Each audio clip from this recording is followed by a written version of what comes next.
नमस्कार, आप देख रहे हैं मिरर नाउ। आपके साथ मैं हूं अनुया यादव। इस वक्त की अहम और बड़ी खबर हम आपको बता दें कि पूर्वी लद्दाख में हालात लगातार तनावपूर्ण बने हुए हैं और 2 दिन में लगातार दूसरी बार है जब चीनी सेना के उकसावे की कोशिशों को भारतीय सेना ने नाकाम किया है। टाइम्स ऑफ इंडिया की रिपोर्ट के अनुसार सोमवार को चीनी सेना ने फिर से उकसाने का प्रयास किया।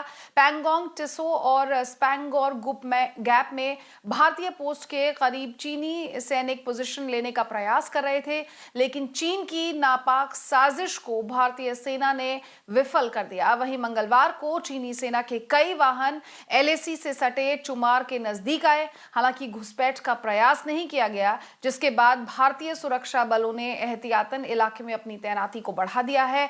भारतीय तैनाती को देखते हुए चीनी वाहन पीछे हट गए।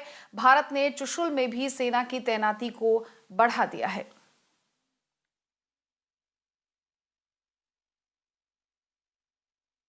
और मेरे साथ कंसल्टिंग एडिटर मारूफ रजा यहां पर ज्यादा अपडेट के लिए जुड़ गए हैं। मारूफ, गुड मॉर्निंग।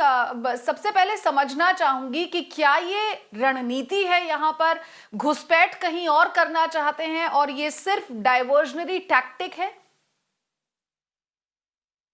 कि चीन का पहले से ही मकसद रहा है कि अक्साई चीन के एरिया में ज्यादा जमीन वो अपने कब्जे में कर सकता है, वो करने की कोशिश करेगा। और अभी कुछ महीनों से उनकी कोशिश ये ज्यादा जल्दी बढ़ गई है इसमें, क्योंकि उनके जो राष्ट्रपति हैं उन्होंने ऐलान किया है कि तिब्बत पॉकेट से जुड़े हुए इलाके पे चीन एक किस्म से कहता आया है कि वो चीन का इलाका है और तिब्बत का इलाका है, उन सब को वो कब्जा करने की कोशिश कर रहे हैं।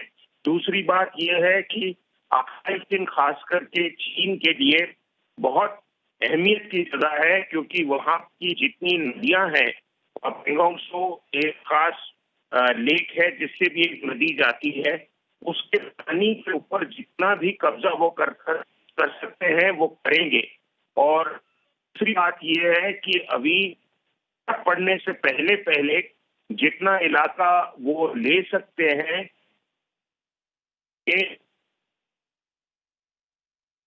बर्फ हर जगह यहाँ पर सैनिकों की हालत मुश्किल हो जाती है, और जिसके पास जो इलाका है वो इसी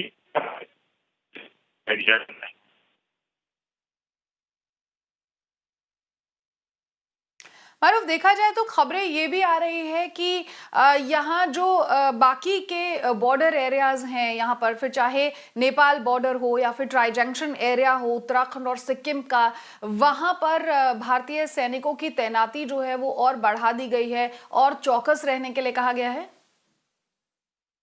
सही है, क्योंकि अब भारत के जितने अधिकारी हैं, अब उनको एक किस्म से इस बात का उनको एहसास हो गया है और वो समझ पाए हैं कि चीन के ऊपर आप भरोसा नहीं कर सकते हैं। और इतने सालों से चीन जो है तरीके का भारत के साथ व्यवहार कर रहा था।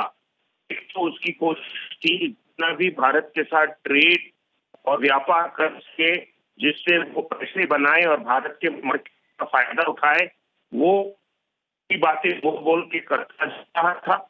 और साथ ही साथ जो है बॉर्डर का जो एरिया है जिसे बाउंड्री डिस्प्यूट कहते हैं, चाहे एलएसी है अक्साई चीन के एरिया में लद्दाख के पास, सिक्किम और अरुणाचल के पास मैकमोहन लाइन है, उस वो मैप के ऊपर बैठ के एक किस्म से हस्ताक्षर नहीं कर रहा था और उसपे एक किस्म से एग्रीमेंट नहीं कर रहा था कि ये कह के कि चलो ये बॉर्डर और ये बाउंड्री जो है हमें ये मंजूर है। उनकी कोशिश ये है कि जब तक ये मामला आप गर्म रखेंगे तो जो भी जहां आपको मौका मिलेगा आप उधर घुस के बैठ जाएंगे और भारत को एक किस्म से चुनौती देंगे कि अब आप करके कुछ दिखाइए।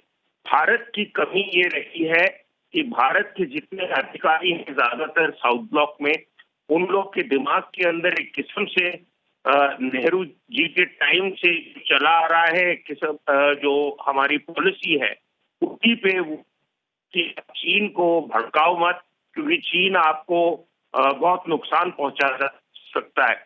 ये बात गलत है। चीन के अंदर कोई ऐसी खास काबिलियत नहीं है जिससे वो भारत के ऊपर जो चाहे कर सके।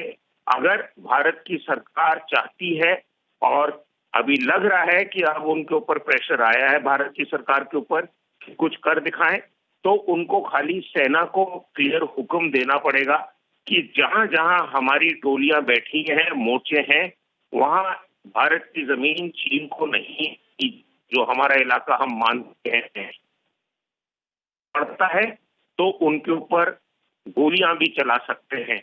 और ये हुआ है 1967 में, जब जी। जनरल सदर सिंह ने नथुला में ऐसा किया था और 200-300 जवान मरे थे, और चीन कई सालों के लिए उसके बाद चुप बैठ गया था।